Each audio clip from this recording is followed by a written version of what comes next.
I remember standing beside the decorated stage at my own wedding reception, the lights glowing warm gold across the ballroom, the sound of clinking glasses and soft laughter floating through the air. I should have been happy. I should have been glowing the way brides do in movies, safe, loved, wrapped in joy. But I felt something tight in my chest all day, something uneasy and unspoken. Maybe it was the way Patricia, my mother-in-law, had been inspecting every detail like she was judging a competition. Maybe it was the way she barely acknowledged my mother earlier. Or maybe it was the way Daniel, my new husband, kept shrugging everything off as if I was imagining it. Whatever it was, it only worsened when Patricia tapped her wine glass and stood up with a smile that barely reached her eyes. The room quieted instantly. 204 guests turned their attention to her as she lifted her glass with the confidence of someone who believed the world revolved around her existence. "I'd like to make a toast," she said sweetly, but her tone carried the familiar sharpness I'd grown to dread.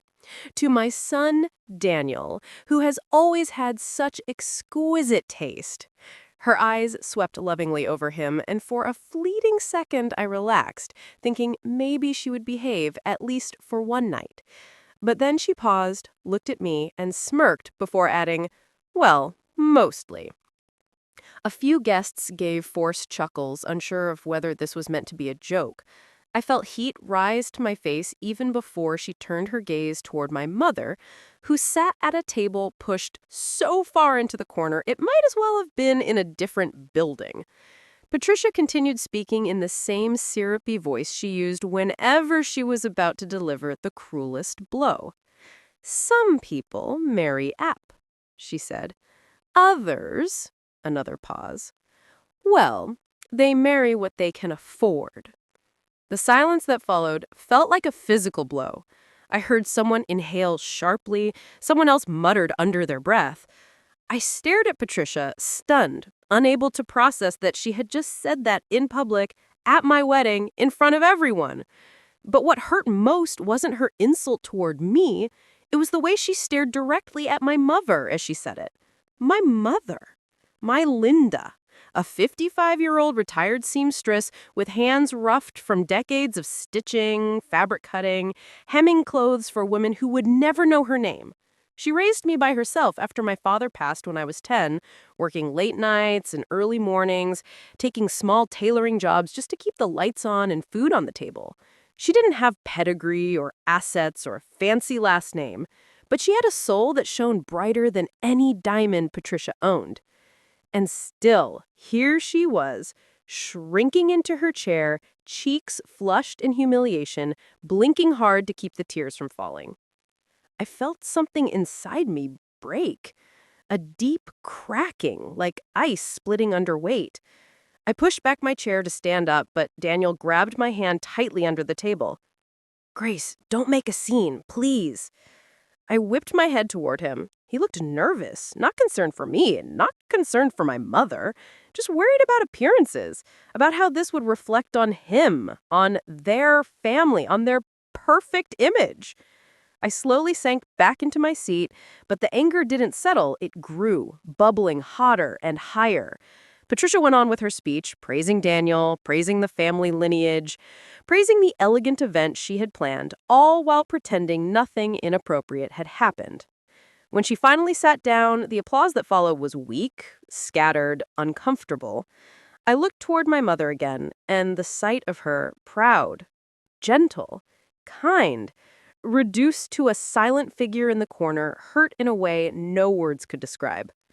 The cake cutting was announced next, and everyone moved toward the front of the room to take photos. I followed Daniel mechanically, smiling for the cameras, though I felt numb. Patricia moved closer, and I could sense the hostility radiating from her like heat from a flame. She leaned in and whispered, "I hope your mother didn't try to help make anything today. We wouldn't want guests thinking this was some low-budget affair." Her voice was loud enough for the two bridesmaids closest to us to hear. Both looked horrified. My hands tightened around the cake knife until my knuckles turned white. I set the knife down carefully, not trusting myself to hold anything sharp while my emotions were spiraling. The music faded. Guests stilled. The photographer paused, probably sensing the shift in my expression. I turned toward Patricia and looked her straight in the eye. For the first time in months, I didn't look away, I didn't shrink, I didn't try to keep peace. "If you have something to say about my mother," I said, my voice trembling but strong, "say it to the room, not in whispers." Patricia's eyes widened. "Excuse me?" I stepped back, grabbed the microphone from the DJ stand, and turned toward the crowd.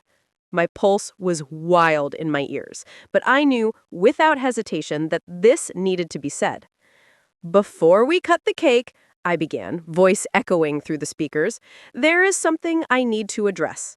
Conversations died instantly. 204 eyes focused on me. "I want to talk about the woman who raised me, the woman who taught me kindness, strength, and dignity, the woman who worked herself to exhaustion so I could have a future." My mother covered her mouth with a trembling hand. I continued. "Tonight, she was insulted, humiliated, reduced to her bank account, her job, and her lack of status. Not by a stranger, not by some rude guest, but by the mother of the groom." Gasps echoed across the hall. Patricia's face turned a deep shade of red, her fingers tightening around her clutch. "She has never had money. She has never had privilege. But she has more heart, more generosity, and more grace than anyone who would dare to look down on her." Someone started clapping, then someone else, then a few more until half the room joined in. Patricia looked ready to combust. "And one more thing," I said, raising my voice. "If anyone here thinks less of me or my mother because we didn't grow up wealthy, the exit is right there." No one moved. But Patricia looked like she wanted to. I placed the microphone down, walked across the room, and knelt beside my mother's chair. She looked at me with tears spilling freely now, and when I wrapped my arms around her, she broke. Quietly, silently, with the kind of emotion she rarely allowed herself to show. Guests nearby murmured kind words to her, offering napkins, hugs, gentle touches on her shoulder. Women she had never met were patting her back. Men were shaking their heads at Patricia. When I returned to Daniel, his face was tight with anger. "I can't believe you did that," he whispered. "You embarrassed my mother." "I defended mine, and that's something I'll never apologize for." The rest of the night changed completely. People gravitated toward my mother, praising her strength, condemning Patricia's behavior. Daniel's cousins approached me quietly, telling me I did the right thing. Even Robert, my father-in-law, looked shaken and avoided eye contact with everyone. Patricia left shortly after, claiming she had a headache. She didn't get applause on her way out. Daniel tried to save face, but the dynamic had shifted permanently. Guests whispered about how cruel Patricia had been, about how gracefully my mother handled everything, about how proud they were that I stood up to her. Even the wedding coordinator approached me and said softly, "I'm so sorry for how she treated your mother earlier. She didn't deserve that." When the night ended, I helped my mother into the car. She held my hand tightly and whispered, "Your father would be proud of you." And that alone made everything worth it. The following morning, Patricia called Daniel repeatedly. She wanted to explain herself. She wanted to clarify. She wanted the story to be rewritten into something that made her look better. Daniel told me she was furious and embarrassed. Good, I thought. For once, Patricia had to face the consequences of her own cruelty. And she regretted what she did long before the last guest left the ballroom. I walked out of the wedding hall and found a quiet corner near the parking lot, the cold air hitting my face like a warning. Emma hugged my leg, confused but trusting, and that trust burned deeper than the humiliation I had just endured. I kept replaying their laughter, the way my aunt smirked, the way everyone seemed so comfortable making me the joke. For years, I stayed silent to avoid conflict. But tonight, something shifted. I wasn't just a single mom they could mock. I was someone who had survived more than they knew. And I wasn't going to stay quiet anymore.